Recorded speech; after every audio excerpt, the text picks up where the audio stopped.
22واں عمل جس کی وجہ سے انسان کے سابقہ گناہ معاف ہوتے ہیں وہ ہے توبہ استغفار کرنا، کہ جب انسان استغفار کرتا ہے، اپنے گناہوں پر ندامت کا اظہار کرتا ہے، تو اللہ رب العزت ایسے انسان کے سارے گناہوں کو معاف فرما دیتے ہیں۔ رسول اللہ صلی اللہ علیہ وسلم نے ارشاد فرمایا کہ اللہ رب العزت ارشاد فرماتے ہیں، جب اللہ رب العزت کی طرف نسبت کی جائے تو اسے حدیث قدسی کہا جاتا ہے۔ تو اللہ رب العزت فرماتے ہیں، قال اللہ تعالی یا ابن آدم، اے ابن آدم، انک ما دعوتنی ورجوتنی، یقیناً تو نے مجھے پکارا اور تو مجھ سے امید رکھتا ہے، غفرت لک علی ما کان فیک، کہ میں معاف کر دوں تیرے گناہوں کو، ولا ابالی، مجھے کوئی پرواہ نہیں، میں تیرے گناہوں کو معاف کر دوں گا۔ یا ابن آدم لو بلغت ذنوبک عنان السماء، اے ابن آدم تو گناہ کرتا رہے یہاں تک کہ آسمان کی چھت تک تیرے گناہ پہنچ جائیں، ثم استغفرتنی، پھر تو اپنے گناہوں کی مغفرت مجھ سے طلب کر، غفرت لک، میں تیرے گناہوں کو معاف کر دوں گا، ولا ابالی، اور مجھے کوئی پرواہ نہیں ہوگی۔ یا ابن آدم انک لو لقیتنی بقراب الارض خطایا، اگر تو مجھ سے ملے اس حال میں کہ زمین کے برابر تیری غلطیاں اور گناہ ہوں، ثم لقیتنی لا تشرک بک شیئا، اور پھر تو اس حال میں مجھ سے ملے کہ تو میرے ساتھ کسی کو شریک نہ ٹھہراتا ہو، لاتیتک بقرابها مغفرۃ، تو میں تجھ سے اس حال میں ملوں گا کہ زمین کے ذرات کے برابر میں تیرے گناہوں کو معاف کر دوں گا۔ تو یہ سنن ترمذی کی روایت ہے۔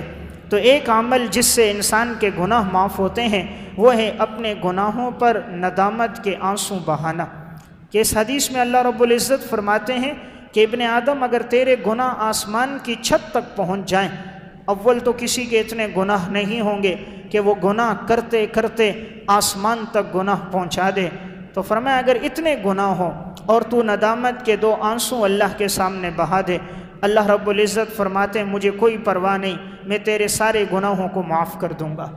اللہ تعالیٰ کو سب سے زیادہ جو چیز پسند ہے وہ بندے کی توبہ پسند ہے۔ انسان جب گناہ کرتا ہے، حدیث میں آتا ہے اس کے دل کے اوپر ایک سیاہ نقطہ لگ جاتا ہے، پھر گناہ کرتا ہے، پھر یہ نقطہ لگتا ہے، یہ نقطہ بڑھتے بڑھتے زنگ بن جاتا ہے، کلا بل ران علی قلوبہم ما کانوا یکسبون، پھر انسان کا دل زنگ آلود ہوتا ہے، پھر ہدایت کی بات اثر نہیں کرتی، اعمال کی طرف رغبت نہیں ہوتی، اور پھر جب وہ توبہ کرتا ہے تو اللہ اس کے سارے گناہوں کو مٹا دیتا ہے۔ تو گناہ سے دل زنگ آلود ہوتا ہے، اور دلوں کا زنگ اترتا ہے 2 چیزوں سے، لوہے پہ زنگ لگ جائے، رگمال مارنے سے صاف ہو جاتا ہے، انسان کے دل پہ زنگ لگ جائے، یہ کس سے صاف ہوگا؟ تو رسول اللہ صلی اللہ علیہ وسلم نے ارشاد فرمایا کہ جب بنو آدم کے دلوں پہ زنگ لگتا ہے تو اسے دھونا ہے تو 2 چیزیں ہیں، نمبر 1 قرآن کریم کی تلاوت، نمبر 2 موت کو کثرت سے یاد کرنا۔ جو آدمی موت کو کثرت سے یاد رکھے گا اور اس کی فکر کرے گا، قرآن کی تلاوت کرے گا، اللہ اس کے دل سے زنگ کو مٹا دے گا۔ قرآن کریم میں اللہ نے بڑی طاقت رکھی ہے، بڑا ہی طاقتور کلام ہے، اس کے پڑھنے سے اذا تلیت علیہم آیاتہ زادتہم ایمانا، ایمان والوں پہ جب قرآن پڑھا جاتا ہے تو ان کا ایمان بڑھ جاتا ہے۔ تو ایمان میں اضافہ تلاوت سے ہوتا ہے، دلوں کی صفائی اور پاکیزگی تلاوت سے ہوتی ہے۔ تو اگر زنگ لگ جائے تو انسان تلاوت کا اہتمام کرے اور موت کو یاد رکھے تو پھر دل صاف آلود ہو جاتا ہے۔ ندائے منبر و محراب میں ایک واقعہ ہے، ایک خاتون کے بچے کا انتقال ہو گیا، اسے صبر نہیں آ رہا تھا، مسلسل رو رہی تھی، بہت سے لوگوں نے تسلی دی لیکن اس خاتون کو صبر نہ آیا، تو وہ ایک عالم کے پاس گئی کہ تم دعا کرو اللہ میرے بیٹے کو زندہ کر دے۔ انہوں نے سمجھایا کہ کل نفس ذائقۃ الموت، ہر انسان نے موت کا ذائقہ چکھنا ہے، تمہارے بیٹے پر بھی موت آئی ہے۔ اس نے کہا نہیں، بس کسی طرح یہ ایک دفعہ زندہ ہو جائے اور میں اس کو دیکھ لوں۔ انہوں نے کہا جاؤ یہ پیالہ لے کر اور ایسے گھر سے پانی لے کر آؤ جس گھر میں آج تک کسی کی وفات نہ ہوئی ہو۔ ہر دروازے پہ دستک دو اور پوچھو کہ ایک پیالہ پانی دو، لیکن پانی اس گھر سے لینا ہے جس گھر میں آج تک کسی کا انتقال نہ ہوا ہو، نہ ان کے باپ دادا کا، نہ پردادا کا، نہ نانا نانی کا، نہ بھائیوں کا، نہ بھابھیوں کا، کسی کا بھی انتقال نہ ہوا ہو، ان کی نسل میں اس گھر سے پانی لے کر آؤ۔ تو انشاءاللہ میں دم کروں گا بیٹے کو پلانا، تو امید ہے اللہ اسے ہو سکتا ہے اللہ حیات دے دے۔ تو یہ بات سمجھانے کے لیے اس اماں جی کو پیالہ دے دیا، اور وہ جس گھر پہ جاتی دستک دیتی، پوچھتی تمہارے گھر میں کسی کا انتقال تو نہیں ہوا؟ تو ایک کے بجائے کسی کے ہاں 3، کسی کے ہاں 4، کسی کے ہاں 5 کی خبریں آتی۔ کوئی گھر ایسا نہ ملا کہ جس گھر کے اندر ان کے آباء و اجداد میں کسی کا انتقال نہ ہوا۔ تو انہیں بات سمجھ آ گئی کہ میرے تو ایک بیٹے کا انتقال ہوا، اور جب ان گھروں کی خبر لی تو کسی کے 4، کسی کے 5، کسی کے 6 لواحقین کا انتقال ہوا تھا۔ تو ہر انسان سے گناہ سرزد ہیں، تو کامیاب وہ ہے جو اپنے دل کو صاف کرے، اور دل کی پاکیزگی تلاوت سے اور موت کو یاد رکھنے سے ہوتی ہے۔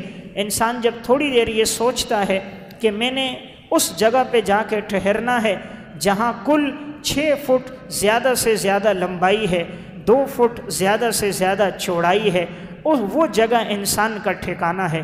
صرف 3 سے 4 گز کا کپڑا، کفن کا کپڑا ساتھ لے کر جانا ہے، باقی یہ مال دولت، یہ پیسہ، یہ عہدہ، یہ جائیداد، یہ گاڑیاں، یہ سب کچھ یہیں رہ جاتی ہیں۔ خالی ہاتھ انسان دنیا میں آیا اور خالی ہاتھ دنیا سے چلا جاتا ہے۔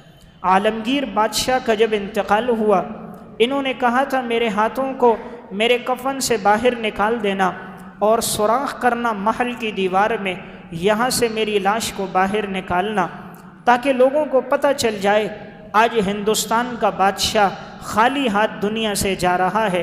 محلات اور یہ در و دیوار اور یہ پیسہ اور دولت سب یہیں رہ گئے۔ تو کامیاب ہے وہ انسان جو اپنے گناہوں کو مٹانے کے لیے اعمال کرے۔ تو اعمال میں یہ عمل بڑا ہی وزنی ہے کہ توبہ استغفار کو انسان لازم پکڑے۔ تو گناہوں کو مٹانے والا ایک عمل ہی ہے۔ استغفار کے 3 فائدے حدیث میں آتے ہیں۔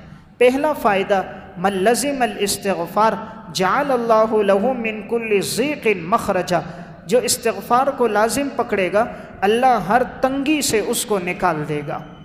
آج انسان مشکلوں میں پڑا ہوا ہے، تنگیوں میں، تکلیفوں میں پڑا۔ ہر انسان یہ کہتا ہے جی میرے اوپر مشکلات ہیں، مصائب ہیں، تکالیف ہیں، اس کا علاج ہمیں آپ صلی اللہ علیہ وسلم نے فرما دیا، استغفار کو لازم پکڑے۔